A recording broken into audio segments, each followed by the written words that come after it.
A minha apresentação vai ser, na minha apresentação vou discutir o dilema darwiniano introduzido por Sharon Street, que foi uma autora já mencionada pelo professor Filipe, que é um dilema que pretende atacar teorias realistas sobre a moralidade. O que eu vou fazer na minha apresentação é, primeiro, vou expor o dilema em si, depois vou apresentar o primeiro ramo do dilema e o segundo ramo do dilema, depois o segundo ponto é, vou tentar defender que o realista consegue sair do primeiro ramo do dilema. No terceiro ponto, vou defender que o realista consegue sair do segundo ramo do dilema. Depois vou simplesmente fazer um pequeno resumo do argumento e algumas considerações finais, nomeadamente uma grande limitação do meu argumento, que já irei expor. Então, primeiro que tudo, quero clarificar dois conceitos que vamos falar, que vão ser abordados extensamente na minha apresentação. A ideia de uma hipótese darwiniana, a simples ideia de que as forças evolucionárias tiveram um papel tremendo na formação das atitudes e predisposições morais que temos, e a ideia, que é o alvo do dilema, como eu já mencionei, de que a moralidade é objetiva, de que podem existir factos morais, ou, segundo Street, a ideia de que podem existir verdades avaliativas independentes. Por exemplo, uma norma como fazer pizza com ananás é aceitável não seria de todo dependente das opiniões que as pessoas têm ou qualquer posição que um grupo ou um indivíduo pudesse ter, mas seria uma verdade por si. Street, noutro ensaio posterior ao de 2006, que é o que eu estou a apresentar, clarifica que o dilema darwiniano se aplica ao tipo de realismo moral que defende que a normatividade é independente da nossa mente. Qual é a gente do dilema? Os filósofos podem tentar conciliar as suas visões sobre o que é ética, em geral, com os dados da biologia evolucionária. Se este filósofo for um realista moral, Street argumenta que ele tem de explicar a relação entre as nossas atitudes e predisposições morais, moldadas pelas forças evolucionárias, e as verdades avaliativas independentes que o realista moral postula. Portanto, é preciso explicar como é que as forças evolucionárias que tiveram um grande papel em formar o conteúdo das atitudes avaliativas do ser humano estão ou não ligadas às verdades morais que o realista moral postula. Então, o realista moral pode escolher dizer que não existe uma relação entre as duas ou que existe uma relação entre as duas. Vamos primeiro aprofundar o primeiro ramo do dilema, que é o realista moral defender que não existe uma relação. Segundo Sharon Street, isto implica que o realista terá também de aceitar que estamos fundamentalmente ou naturalmente extraviados na nossa capacidade de formular juízos morais adequados. Nesta perspectiva, diz Street, aceitar que os nossos juízos avaliativos são modelados por forças evolucionárias é análogo a partir rumo para as Bermudas e deixar o percurso do barco ser determinado pelo vento e pelas marés. Como tal, segundo Street, o realista chega a uma conclusão cética implausível. Negar a existência de uma relação não seria, portanto, uma possibilidade para o realista. O realista pode, no entanto, seguir o segundo ramo do dilema e defender que existe efetivamente uma relação entre as nossas atitudes avaliativas e as verdades avaliativas independentes. Street argumenta que, se este for o caso, que o realista tem de defender um tipo de explicação do rastreamento de verdade, uma tracking account. Esta teoria explica a relação entre as nossas atitudes avaliativas e morais e as pressupostas verdades avaliativas independentes, na medida em que as atitudes e predisposições selecionadas são aquelas que se aproximam em algum grau das verdades morais. Portanto, a seleção natural rastreia as verdades avaliativas independentes, havendo uma aproximação destas através dos nossos traços avaliativos. No entanto, Street argumenta que este tipo de explicação não é uma explicação que seja cientificamente respeitável ou que seja a mais adequada. Primeiro, porque não é uma explicação parcimoniosa, não explica porque, ou seja, recorre a uma noção de verdade quando não o temos necessariamente de fazer, não é clara também porque não é explicado porque é que é evolucionariamente vantajoso rastrear a verdade, e não nos dá informação suficiente, não nos explica porque é que temos efetivamente as predisposições e atitudes morais que temos. Como tal, Street introduz outra noção, que já foi apresentada também pelo professor Filipe, que é a explicação do elo adaptativo, a Adaptive Link Account, que contorna todos estes problemas, afirmando que as atitudes geneticamente herdadas que possuímos são simplesmente aquelas que melhor promoveram a sobrevivência e o sucesso reprodutivo dos nossos antepassados. Um pequeno resumo do argumento, do dilema. Se o realista aceitar que não existe uma relação, tem de se comprometer com uma conclusão cética implausível.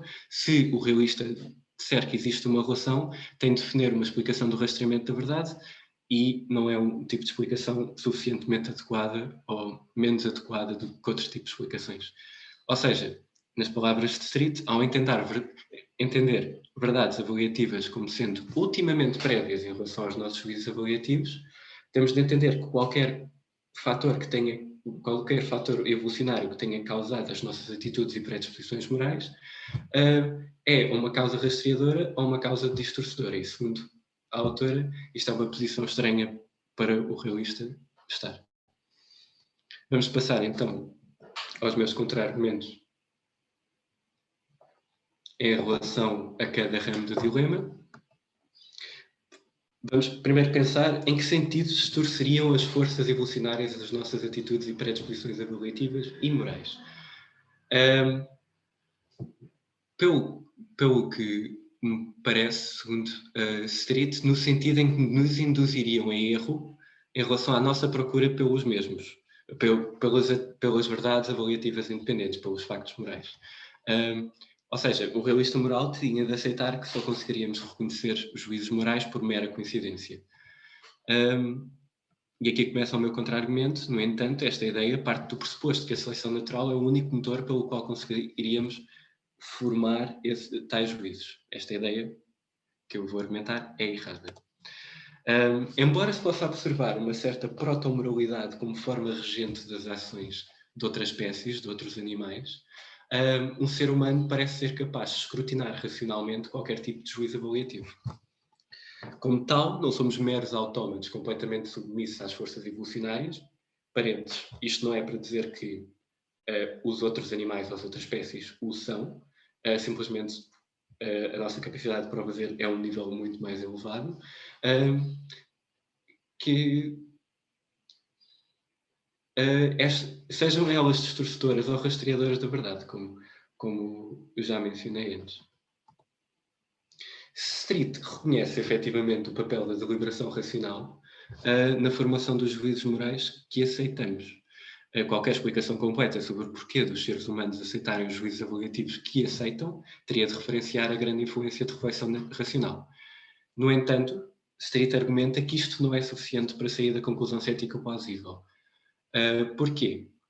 Porque se partimos do princípio que a seleção natural não está comprometida em rastrear a verdade, então qualquer tipo de juízo moral sobre o qual possamos partir para especular sobre a moralidade está contaminado.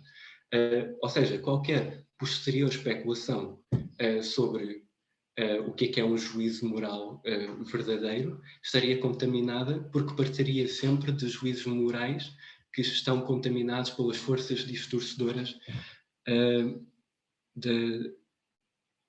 pelas forças evolucionárias que são distorcedoras, deixando-nos à deriva no mar da ambiguidade moral. O meu contra-argumento a esta ideia, ou contra-argumento de Street, é de que isto só funciona se aceitarmos que todas as influências da formação de juízos morais são naturalmente distorcedoras. Não temos que supor que, através da razão, não somos capazes de formar juízos que não sejam contaminados.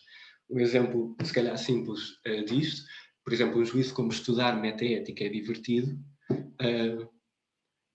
não parece ter sido tremendamente influenciado pelas alegadamente distorcedoras forças evolucionárias. Outro exemplo que se calhar é mais substancial. A posição filosófica de que todos os objetos têm uma alma, embora eu não estou aqui a negar que não existe uma influência evolucionária na formação destes juízos, mas pelo menos não foi tremendamente elevada ao ponto de levar a um juízo como este. Se, portanto, se através da nossa capacidade de reflexão racional conseguimos tentar testar a consistência e veracidade entre os juízos avaliativos de produtos da seleção natural e juízos como os previamente mencionados, então a racionalidade não está, pelo menos, totalmente contaminada. Concluindo, o meu contra-argumento em relação ao primeiro ramo do dilema. O realista encontra-se, de facto, numa posição cética, numa conclusão cética, tem de chegar a uma conclusão cética, pois temos razões para duvidar do valor moral das nossas predisposições avaliativas e morais, moldadas pelas forças evolucionárias, mas não seria de toda uma conclusão cética implausível, mas sim uma conclusão cética plausível, pois conseguimos avaliar racionalmente qualquer tipo de juízos morais. Temos uma guiding light, que é a racionalidade. Partimos agora para o meu contra-argumento contra o segundo ramo do dilema, mas qual é a natureza, efetivamente, do processo racional que nos leva a melhor clarificar o que é uma verdade moral ou não? Ou seja, qual é que seria, efetivamente, a relação? Porque estabelecemos que existe algum tipo de relação, não uma relação necessária, mediada pela racionalidade, e agora vamos tentar explicar como é que ela funciona exatamente. Lá está, como tinha mencionado, se aceitarmos seguir o segundo ramo do dilema e formos realistas, Street diz que nos temos que comprometer com um tipo de explicação do rastreamento da verdade. De modo a evitar as críticas que Street propõe, David Cobb, que é este senhor que podemos ver aqui, introduz a explicação do quase rastreamento da verdade. Segundo esta explicação, as forças evolucionárias tendem a levar à seleção de atitudes avaliativas que rastreiam a verdade a um grau epistémico suficiente.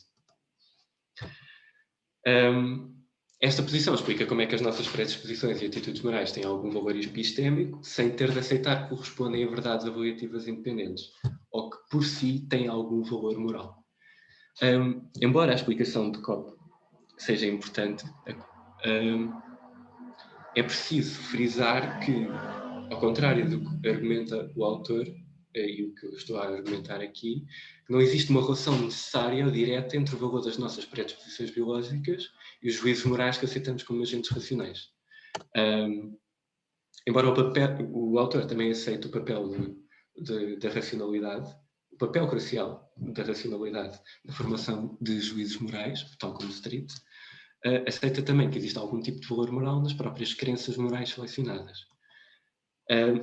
Não nos segundo o rumo da argumentação feita até agora, não nos poderíamos comprometer com isto, porque isso deitaria abaixo a ideia de que o realista pode sair do primeiro ramo do dilema ao defender uma conclusão cética plausível. Porque se a seleção natural e os juízos que são selecionados são produto de um quase rastreamento da verdade, então já estamos numa posição bastante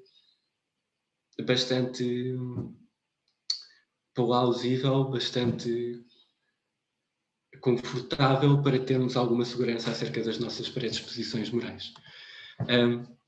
O que eu proponho é que devemos reformular a explicação do rastreamento da verdade numa explicação de rastreamento racional da verdade. Segundo este tipo de explicação, continuamos a poder aceitar a explicação do elo adaptativo, ou seja, na medida em que esta é a ideia que melhor clarifica a formação das nossas atitudes e predisposições morais, mas não como sendo suficiente para explicar se estas têm algum valor moral ou não.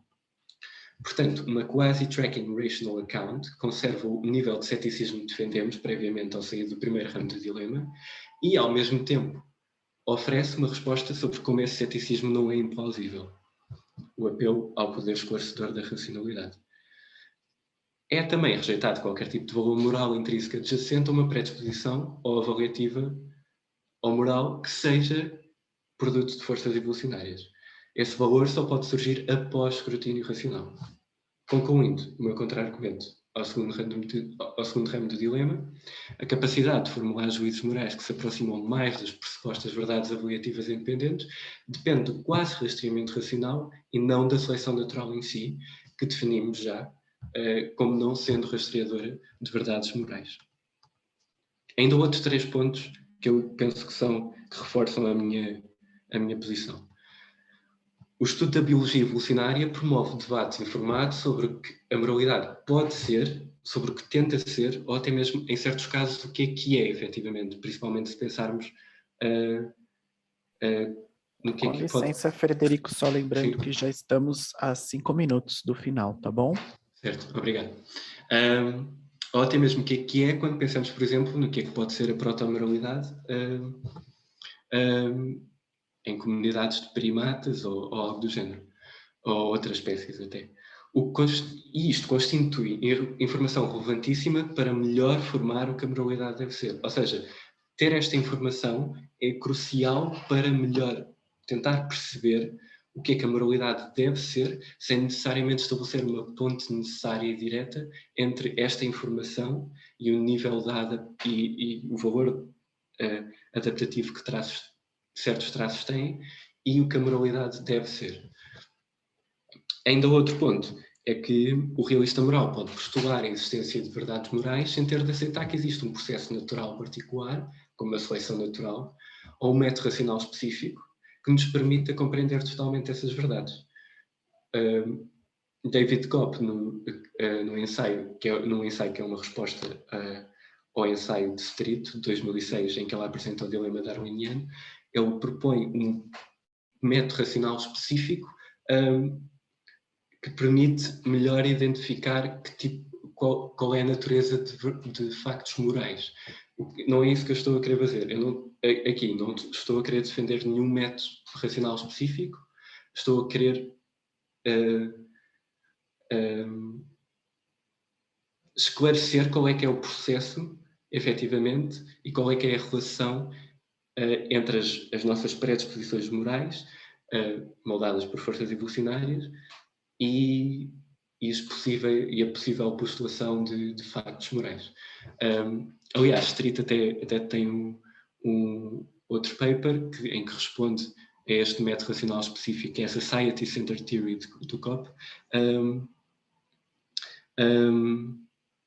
Tem um ensaio em que responde a Kopp e que acaba por contrariamente contra a posição dele. Mas resumindo este ponto, segundo Smith, o realismo moral é simplesmente a ideia metafísica de que existem factos morais. Ponto. E ainda outro terceiro ponto a favor à minha posição. Se aceitarmos que foram formados elos adaptativos entre as circunstâncias dos nossos antepassados e as suas reações e as suas respostas e as atitudes que foram formadas